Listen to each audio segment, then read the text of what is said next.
All right guys, Doug Wagner here, checking in for Humminbird, and today we're going to talk about how I use the features between my Humminbird units and my Lake Chip Master Chip to target walleyes throughout the season. And one thing for me fishing a giant body of water like I'm on is finding those little irregularities in maybe the shoreline or any kind of structure. So for me, especially in the spring, I do a lot of stuff that's relative to shoreline. That's generally where your warmest water temps are, and anywhere where you can see any kind of point or inside turn, or even where your brake line gets really sharp, is really nice. And you can do that with your depth highlight as well with your Humminbird units.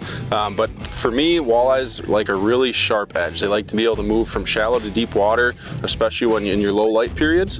And I find that those are super key. And if you can eliminate a lot of water very quickly by just focusing in on those few small areas and then going over them, using your side imaging to better understand what's actually there. And personally, I like really hard transition lines. If you can go from a hard to soft bottom or from a weed edge to say mud or sand, seem to be really key spots for myself. And you know, once we identify these spots in our Lake Master Chip, we can go back through, graph through them, and start to lay out waypoints, as well as I like to auto chart these areas as well and really fine tune exactly where you're at. You need to be able to understand what your spot is first and what's going on there before you can effectively fish it, in my opinion. So I spend a lot of time driving around, graphing on new stuff before I even actually make a cast. Once I kind of have it laid out, then I'll go through, learn more about it, and see if it actually is holding fish. So like I say, when I'm looking for tight, I really like the tight transition or the tight brake lines. And when you get those really sharp inside turns, there's generally that hard soft transition, and those fish will land those edges. There might be bait relating to those rocks or weeds, but the walleyes really like that stuff.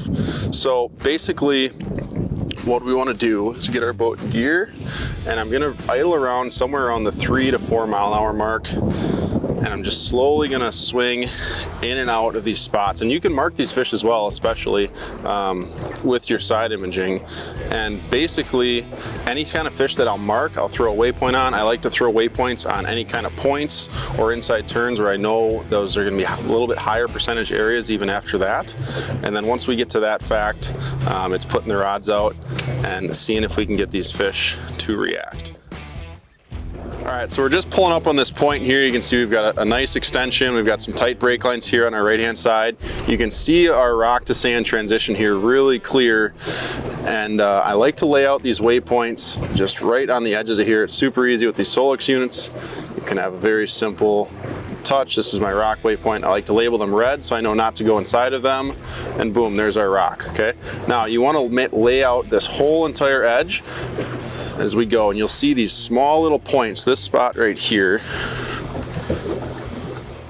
now this is a sweet spot, right? This is your spot on the spot. This is a nice small extension right on the point, and we want to lay a waypoint right on that, right there. Boom, done. Here's another one up here. So if you guys want to make specific casts, you know exactly where these waypoints or where these points are at as you lay out your waypoints. Now you can see we've got a big inside turn here going in on this point. That's again going to be another little sweet spot. These fish can maybe hide if you've got any kind of wind current or current from the system itself. They can tuck behind the rocks and hide out of that stuff. All right, so you can see here we're starting to come out of our inside turn. We've got another really nice sharp transition as we're going up the side of this point. And a lot of times you can actually see fish sitting off the sides of this. You know, we're laying out in this sand. It shows up really nice on this mega side.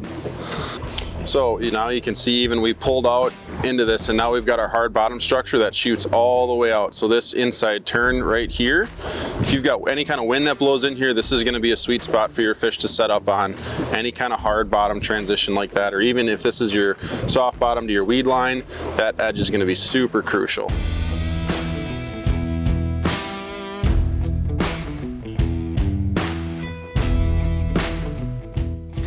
All right, now that we've found our spot with our Lake Master Chip, we grafted out with our mega side. We're seeing there's a really nice transition here. There's a ton of sand. It comes to a really hard rock transition. These fish are going to be hanging out in this area. We're going to be throwing some lipless crankbaits, some swim baits, making bottom contact, and we should hook into a few fish here.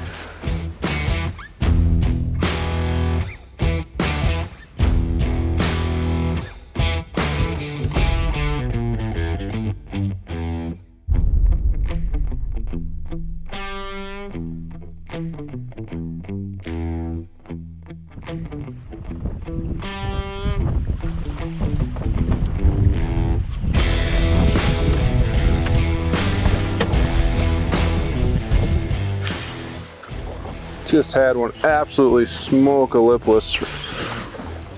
Smoked the rip and wrap on the fall. We're right at prime time. The sun is setting. We've got not a giant, but a walleye, and it's really cool. I've got a layout of the rocks that we're fishing here on my all waypointed, and this fish, I got the boat held right in the transition, and we're casting out into the sand, and this fish was hanging out in the sand, getting ready to push up into the rocks here at night. Nice fish. Pretty colors. There you have it, guys. That's what it looks like when it all comes together. Using your electronics, your Mega SI, your 360, and your Lake Master. Beautiful walleyes.